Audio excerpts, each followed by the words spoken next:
What's going on, world? Coming at you guys again. We got another quick video. Citizenship. Let's talk about it. So, it's 2026. We've got midterms coming up.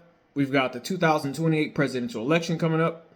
And today we're going to talk about immigration as well as citizenship and the two different types of Americans, as well as the executive order, or my 10th executive order for immigration.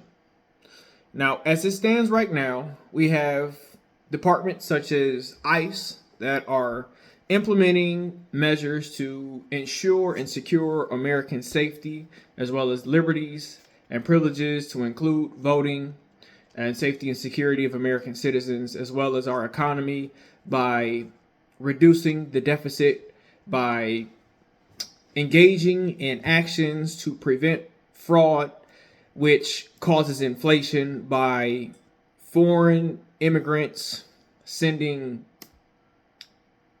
the US dollar outside of the country, in which fails to come back into, which causes the Treasury to print more money to compensate for the loss of that money. So, 10th executive order, based off of immigration, is going to task out the ICE Department of agents to facilitate investigations, not personally, but through public information about American citizens. And it's not going to be based off of criminal records. It's going to be based off of merit, right?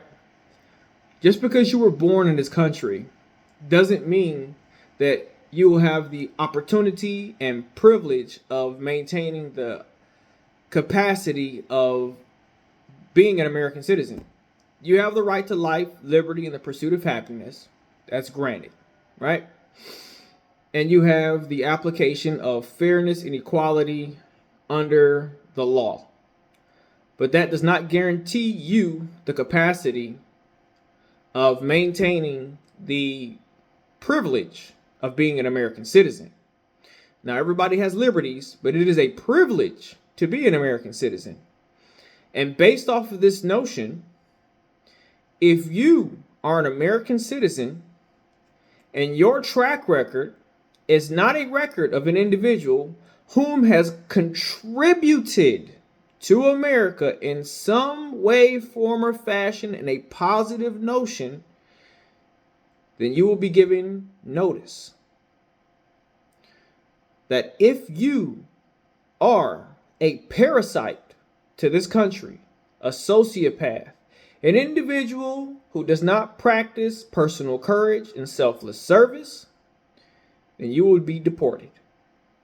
And we will go off of your parents' birthplace, your grandparents' birthplace, your great-grandparents' birthplace, and based off of where your level of migration came from. So, it's the same correlation.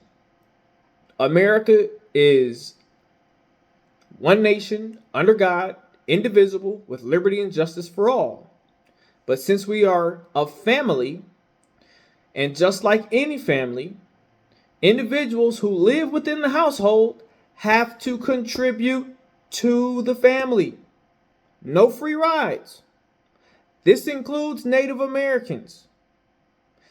You will no longer have the capacity to just sit on a reserve and sit back idly and say, "This was my land before Columbus," because that's a lie. We have historical documentation as well as artifacts that showcase Egyptian technology and culture that existed here in America pre-Columbus, pre-1400s, and there is no excuse as to the stoppage of that type of culture in comparison to what we see today, right?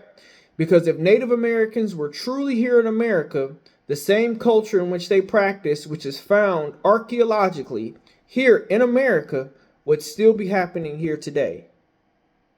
It is impossible to say that the Native Americans whom still exist and have existed. They were not wiped out like foundational Black Americans, whom have no history and no clear understanding or trace to where they come from, what their history is, what their religion was supposed to be, what traditional roles or cultures were passed down. They'd had to create everything from scratch.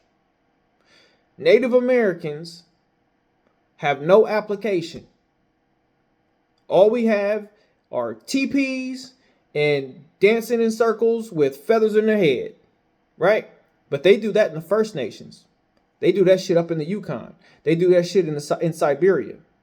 There is nothing that Native Americans have that tied them to this country pre-Columbus, pre-1,000 years. The only thing that we know is they may have been, as it stands, early immigrants, possibly earlier than Columbus. But it does not make a difference because that means that they're not indigenous. So that means because we are where we are and we're $39 trillion in debt, America is the Garden of Eden. America is the land of diversity. No matter what you believe, if you're not contributing to this family, to this country, to this household, then you will get notice that if you are not a contributing member, you will have to expatriate.